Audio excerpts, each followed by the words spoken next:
시청자 여러분 안녕하십니까? 계속해서 뉴스데스크 충북입니다. 지난 연말 충북의 일부 지자체들이 인구를 늘리겠다며 현금성 지원금을 내걸었다는 소식 전해드렸죠.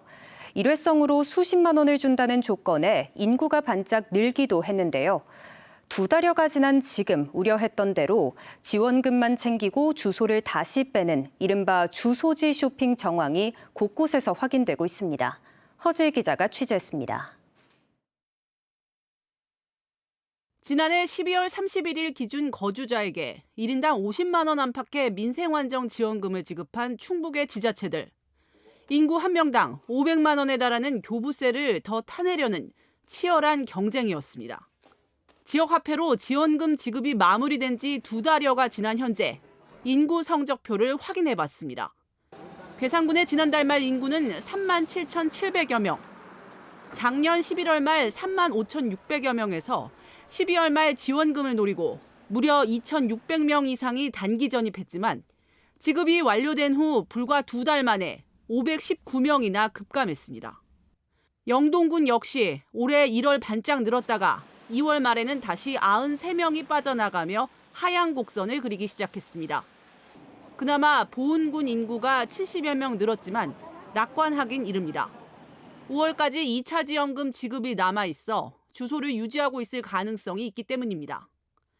해당 지자체들은 인구 유입이 단기에 그쳤어도 지역에서만 사용 가능한 민생지원금 덕분에 경제 활성화 효과가 있었는지 확인해보겠다는 입장입니다. 사용기간 이후의 자료가 있어야지만 전후 대비 비교가 되기 때문에 저희가 용역 발주해서 이제 효과 분석을 의뢰할 계획입니다. 반면 매월 15만 원씩 2년간 기본소득을 지급하는 옥천군은 인구 증가세를 유지 중입니다. 5만 명을 돌파해 매달 조금씩 우상향하고 있습니다. 하지만 지원금만 타가려는 얌체 전입을 막기 위해 공무원들이 현장 점검을 하고 있습니다.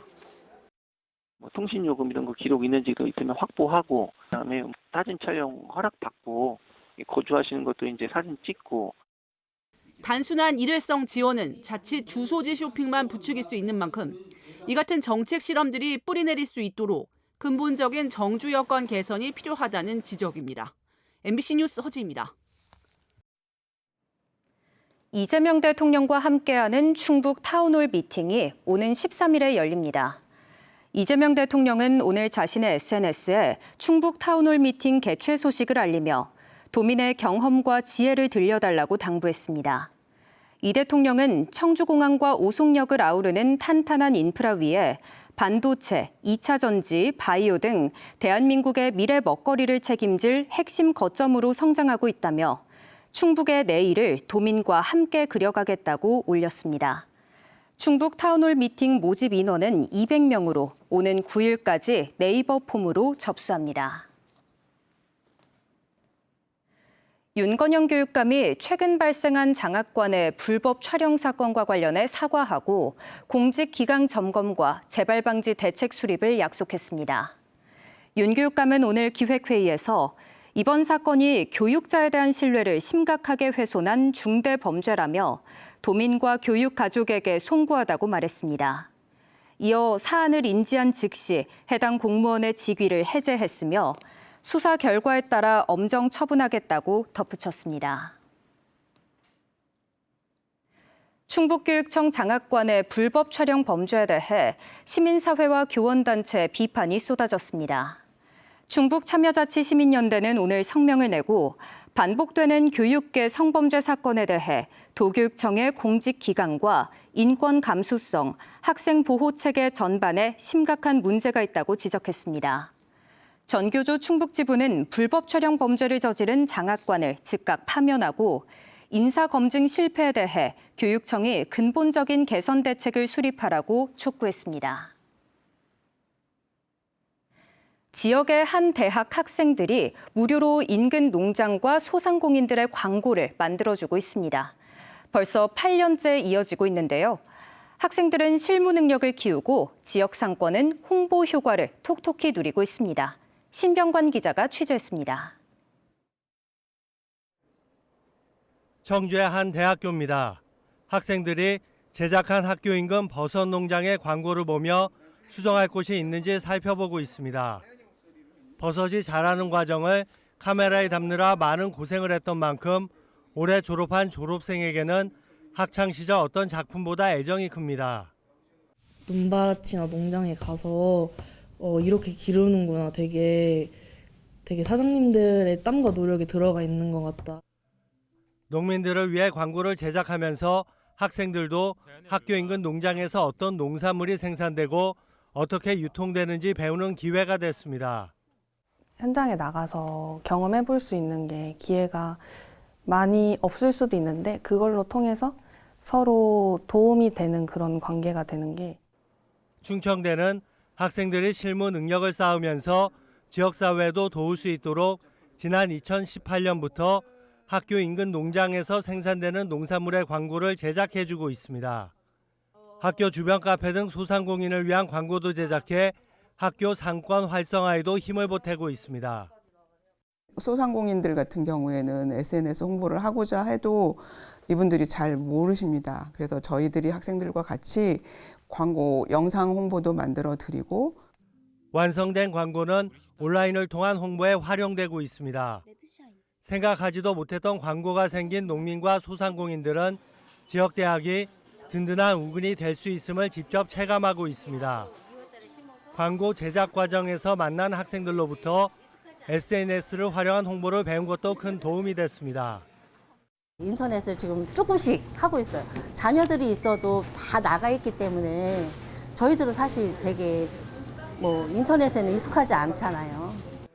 거창하지는 않더라도 당장 학교 주변에서부터 지역사회와 어떤 협력을 이끌어낼 수 있는가 하는 고민에서 시작된 광고 제작. 대학과 지역이 함께 성장하는 산학협력의 모델로 자리 잡고 있습니다. MBC 뉴스 신병관입니다. 김영환 지사가 오늘 단양군을 방문해 수도권 쓰레기의 지역 반입을 막겠다는 강력한 의지를 보였습니다. 김 지사는 기자들과 만난 자리에서 쓰레기는 발생지에서 소각하는 것이 원칙이라며 나중에 소송이 걸리더라도 지자체의 권한을 최대한 활용해 수도권 생활 쓰레기 유입을 막아야 한다고 강조했습니다. 앞서 단양군은 지역 주민 우려가 높아지자 관내 시멘트사들과 협약을 하고 수도권 쓰레기를 반입하지 않기로 했습니다. 충북의 소비자 물가 상승률이 한 달 만에 다시 2%대로 올라섰습니다. 충청지방데이터청이 발표한 지난달 충북의 소비자 물가 지수는 119로 1년 전보다 2% 상승했습니다. 충북의 소비자 물가 상승률은 지난해 9월부터 넉 달 연속 2%대를 유지하다 지난 1월 1.9%로 다소 내려갔습니다. 밥상 물가를 보여주는 신선식품 지수는 1년 전보다 1.4% 하락했고 구매 빈도가 높은 품목으로 구성된 생활물가 지수는 1.7% 올랐습니다. 품목별로는 승용차 임차료가 37.1%로 가장 많이 올랐고 쌀, 보험 서비스료, 커피 등의 순이었습니다. 오늘 오전 10시 50분쯤 충주시 용탄동 일반산업단지의 한 2차 전지 제조업체에서 전기차 배터리 부품이 폭발해 불이 났습니다. 이 사고로 업체 직원 4명이 대피해 인명피해는 없었고 실험실 일부와 배터리 모듈이 불에 탔습니다. 경찰과 소방당국은 전기차 배터리로 진동 실험을 하던 중 충격으로 배터리 모듈 1개가 폭발하면서 불이 번진 것으로 보고 정확한 화재 원인을 조사하고 있습니다. 자동차 보험 가입 없이 운행하다 적발되는 차량이 늘고 있습니다.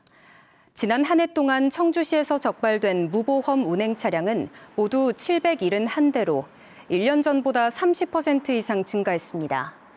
이는 지난해 11월부터 무보험 운행 자동차 단속 정보가 교통법규 위반에서 고속도로 통행 정보, 배출가스 단속 정보로 확대된 영향입니다. 청주시는 적발 차량 가운데 314건을 검찰에 송치하고 4,800만 원의 범칙금을 부과했습니다. 자동차 의무보험에 가입 없이 차량을 운행하면 1년 이하의 징역 또는 1,000만 원 이하의 벌금형을 받을 수 있습니다. 청주 산남국민체육센터가 오늘 개관식과 함께 본격적인 운영에 들어갔습니다. 분평동 18,000여 제곱미터 부지에 139억 원을 들여 지상 3층 규모로 문을 연 산남국민체육센터는 다목적 체육관과 프로그램실, 25m 5레인 규모의 수영장을 갖추고 있습니다. 이로써 청주에 문을 연 국민체육센터는 영운과 오송, 복대, 가경 등 5곳으로 늘었고 연말에는 오창, 내년에는 서원 국민체육센터가 새롭게 문을 엽니다. 뉴스를 마칩니다. 고맙습니다.